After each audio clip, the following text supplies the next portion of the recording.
videos. This video is about food, feeding our dogs. What do we feed the dogs? What don't we feed the dogs? Why would I feed a dog a certain way? And this is part 2 of a playlist all about food. It follows on from part 1, obviously. Now, this one might be a little bit of a strange one and I might come under a bit of fire for this, but please just bear with me. Hopefully it might get some people thinking, and that's always a good thing. Now, away from being harassed by Fern and Darley constantly, another job of mine is as a type 2 diabetes and a health coach. And I help people address type 2 diabetes or pre-diabetes and loads of health conditions, ailments and illnesses, and just things that make them grumpy or feel down or lethargic or whatever it may be. And I do that mainly by addressing diet and addressing lifestyle. And what I find in the people that come to me with type 2 diabetes or with pre-diabetes, and very often they're obese, and a lot of people who come to me with any range of illnesses, and literally any illness under the sun that you can think of, I've had people contact me about, and we've sort of helped either improve the illness or improve the effects of it to some degree. What we find in those people, nearly all of them, if not all of them, eat a diet very high in processed foods, a diet very high in foods that are produced in factories or in factories, so processed somehow to some extent, and they also have a diet which is very low in nutrition. And so what I do is I'll remove the processed foods from the diet, and I'll put natural, nutritious foods into the diet. And that, to me, is what I call a species-specific diet. It's what mankind has evolved back through eating. 1,000 years ago, we weren't eating stuff out of packets and out of tins and out of jars that we bought from a shop, that we got from a factory. We were eating proper food. And 1,000 years ago, we were dying from things like, typhoid, malaria and TB and the plague. Not things like type 2 diabetes, and not things like cancers, and not things like heart disease. And it stands to that reason that yes, there's a correlation between the high amount of processed foods that we eat and the high amount of what I call Western diseases or man-made diseases, like a lot of cancers, like type 2 diabetes, like obesity, like arthritis, like lung and brain infections and heart disease and all that kind of thing. And I'm not saying that they cause it, I'm not saying that they cause it, but there's definitely correlation there. There's definitely something for you to think about and for you to look into. Now, I help these people get rid of, or definitely improve these conditions: IBS, brain fog, arthritis, knee pain, joint pain, skin conditions, eczema, an endless list. And I do that through changing the diet.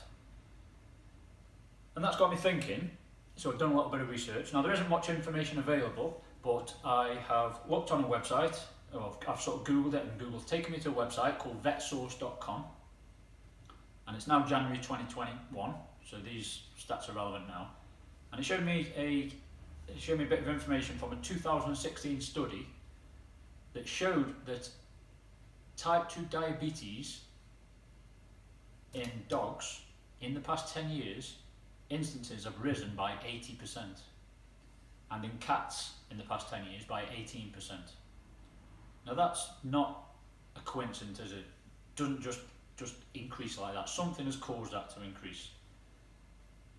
And I tried to find some statistics from like year by year or decade by decade to show the growth or the increase in instances, but I couldn't find anything in the short time I looked, so I am going to do a little bit more digging. But what that shows to me, that something over the past 10 years, has caused an 80% increase in dogs getting type 2 diabetes. Something that we've done differently, or something that we're doing more of. And for me, based on my other work away from the dogs and away from my main job, I help people get rid of type 2 diabetes and put it into reverse by changing their diet. So to me, it screams to me that a dog's diet is causing type 1 diabetes, and by changing your diet, by doing what I do with the humans, by getting rid of the factory produced food, by getting rid of the processed food and giving them what they have lived on all of their ancestral lifetime, then they should go back to a more natural state. So obesity should decline, cancers should decline, arthritises and infections should decline. Now, unless we did some kind of proper clinical study, we'd never know it, but you, if you're having issues with your dog, can do this as an N+1 test and see how you get on. The website says that 1 in 300 dogs at the minute has got type 2 diabetes, and 1 in 230 cats has got type 2 diabetes. Now, that is ridiculous. And the way it's massively increased over the past 10 years, up to 80%, or by 80%, that shows that very soon that'll be far more than 1 in 300 dogs and 230 cats, and chances are that somebody watching this is going to be one of those statistics. So if you can have a little bit of a think open-mindedly, you might be able to change your dog's diet around, remove processed foods from your dog's diet, remove stuff that comes from factory that a dog wouldn't have eaten 500 years ago, and replace it with something that a dog would have eaten 500 years ago, then hopefully we can start seeing improvements in your dogs and cats too, if that's necessary. The number one reason for dogs going to the vets at the minute, shown on that website, is cancer or cancers, and the second reason that dogs go to the vets is obesity.